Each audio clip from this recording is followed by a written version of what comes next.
What's going on, YouTube family? We are back with another video, and I'm super stupid excited about this video because we're going to be talking about 10 of the Bankai you can expect to see released in the upcoming 1,000-Year Blood War arc, and I am super excited. Some of them were rushed in the manga, so we didn't get everything we would like to, but they say they have promised to expand on these, so we are definitely going to see what's going on, see what's popping, and let's go ahead and get into it. But before we do, of course, make sure you hit that subscribe button, hit the post notification bell so you get the content as soon as I drop it, and of course hit the like button so that you help the channel grow and get more people in here, man. We gotta keep the movement growing. So without further ado, let's go ahead and get into it and see what's popping off. We already got spoilers, so the spoiler warning you saw on the way in, just so you know, just to reiterate, just to make sure that you don't get too mad about anything that you see in this video, you have been warned. Starting right off, top 10. This article says the best Bankai from the Blood War arc. We'll see. We'll make that judgment later, but I definitely can't wait to see these animated. Let's see. Their number 10 is the true Bankai of Renji. Now, I always was kind of iffy about his original Bankai, the one that we have known about for so daggum long, and I was like, bruh, I like Renji as a character, but I never really liked his Bankai because it was too big and bulky and just downright predictable. Like, I never liked it. I can't say that enough, because it was this monstrosity that you could see coming a mile away, and no matter how fast that joint is, it's still humongous. The fact that he got his true Bankai, and it was more compact, more actual, something that he wears as opposed to something that he just uses, was a tremendous upgrade right there. I was loving that.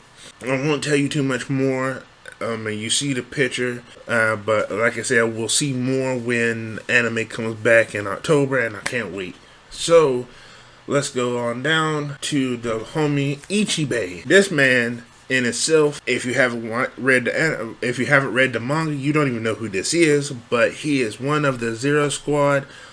He is an elite freaking character, and he is freaking absolutely amazing. The only thing that happened to him is he ran across trying to take down the main villain, and that just wasn't his reason for being in the show, so he got did dirty. But again, he was a major, important, insanely dope character, and I really wish we could have got a little bit more from him. Moving on to number 8, we get the first squad lieutenant, Chojiro Sasakibi. And they always played him, they never gave him any kind of respect. Like, he was really a boring character all the way up until this last arc. He finally got a little bit of character development, and then they do him dirty even then too.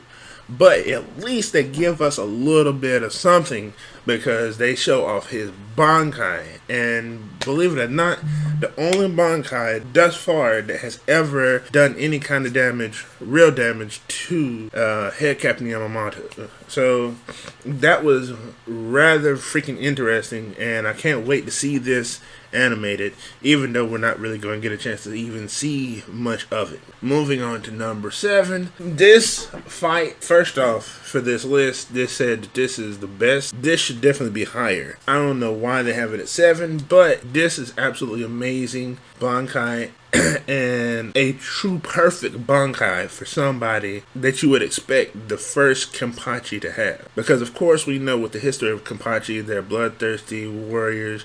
They're savages, they go for the throat and whatever, but this is the perfect Bankai for someone who holds that title. This woman, we even get inklings of what she's really capable of, because every time in the anime up to this point, people would like shrivel up and get scared and freaking wet themselves because they were afraid of what she would do to them. Now they have actually told why she has that reputation, and shoot, even Ichigo, who didn't even know this about her, got scared when she came around, put a little bass in her voice, so to speak. Bruh. But the fact that she can just go crazy in battle, heal you, and then keep the party going, just like a certain Kimpachi that we all know and love. This is the perfect Bankai for someone with the title of Kimpachi. So then we go to Shunsui Kuryaku, one of my favorite captains. Hey, we finally get a chance to see his Bankai, especially when it was teased in the fake Katakura arc, and Joshiro was like, yo, your Bankai isn't good to use around a whole bunch of people. You don't want to get nobody caught up in that. Now we get a chance to see why, and understandably so, now we understand what Joshiro was truly talking about. His Bankai is terrifying if you're caught in it by accident, but it is fitting for such a particular character such as Shunsui Kuryaku. Then let's see, number 5. I'm disappointed that this is so high for them. I hope this list isn't in order, any specific order, because this should not be above the ones that it's in front of. Rojiro Otarabashi, which is Rose for short. His Bankai actually is pretty dope. It's pretty cool. I give him that. The procession of mummified looking jokers right here that you see in this picture was interesting, but it is what it is. It's cool, but it wouldn't be one of the best ones. I wouldn't even put it on this particular list. So I disagree with this list in regards to this, but it is one that we didn't expect to see that we do get. Then on to 4. Okay, Ruki Akuchi, go ahead and get her Bankai on. I'm a little disappointed about the fact that they make her Bankai so, I guess, broken maybe, that, she freezes everything around her, including herself, but she can die from it if she uses it incorrectly. So it's like, it's a great Bankai, but at the expense of killing yourself. But hey, hopefully, considering this is the first time she really uses it, and then they get the whole 10-year time skip at the very, very end of the manga, maybe she takes time to get better use of it. Maybe it doesn't become such a hazard to her body. Who knows? But we'll see. Hopefully they expand upon that when the anime comes back. Can't wait. We're not going to spend too much time on that. And then, of course, yes. Kisuke Urahara's Bankai is immaculate. It is absolutely positively amazing. I love his Bankai, and it suits him just so well, for the simple fact that he can pick apart anything, and his mind automatically picks apart all situations and puts them back together and all that. It's perfect. His Bankai does exactly the same thing. It breaks things down, puts it back together in a way that suits him. And also another one that was kind of teased in the anime where he was going to train Chad, but then he was like, Renji, why don't you train Chad with your Bankai? And then, of course, Renji was like, you have a Bankai too, why don't you use it? And then he was like, good and well my Bankai is not meant for training. Nah, that's not going to work. That's not a good idea. So we finally get a chance to see his Bankai, and I can't wait to see that joint in action, because that's going to be absolutely positively amazing. So yes, then we get my favorite captain of all time, Kimpachisaraki. We don't actually get a name for it. As you can see here, it says unnamed, but oh my goodness, his Bankai, we get a chance. Well, first off, let's start with the fact that we get a chance to see Kimpachi with a Shikai. His Nanpakuto is not in a release state like for centuries they thought it was. Let's go ahead and get that out there. Then on top of it, his Shikai does actually have a name, which is Nazarashi, and I can't wait to see that.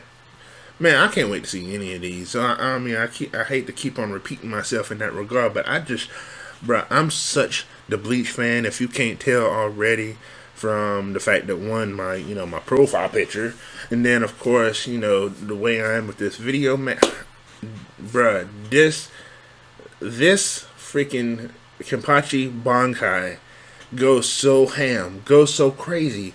It's just but the only thing is they just don't give it any enough screen time, and I'm so annoyed by that. I really hope that this is one of the things that they expand upon in the manga when it comes around.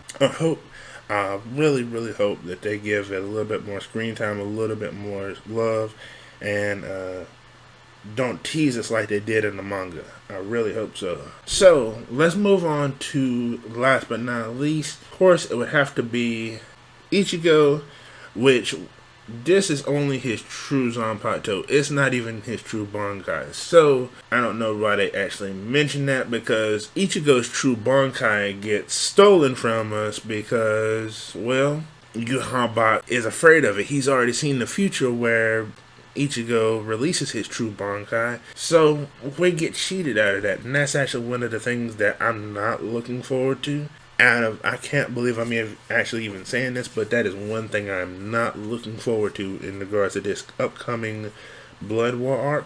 But at least we do get a chance to see what it looks like for Ichigo to have his true Bankai and understand his powers more, and know his history, who his mom was, what she was, what his dad was, the struggle they went through, and how he became who he is. And then, of course, again, not bringing him to the full ability of knowing his true potential. It's just sad that Yuha also realizes his true potential and stunts it so that we don't get a chance to see it. I really, really hope that they fix that in the release of the anime. Of course, I feel like they're not going to do too much to change that, because with the most recent chapter 687, that released like late last year, continue at some point. Ichigo still seemed to have his original Zanpakuto, the one that we were used to seeing all that time, and he was no longer a dual wielder. So it doesn't look like they're going to make that change, but hopefully they'll make significant enough changes where it won't be rushed like it was in the manga ending. So, hopefully they also give us a little bit more leading up to and maybe even after the time gap. As you can tell how hype I am about this, I can't wait. Man, I've heard me say that way too many times, but I really can't wait for this, man. Any of my other Bleach fans in the comment section down below, tell me what you're most excited for. Is it one of the Bankai that I mentioned here? Is it a Bankai that we didn't actually even get a chance to see in this? You guys hit me up in the comment section down below. Let me know what's going on, and I'll catch y'all in the next video. Peace.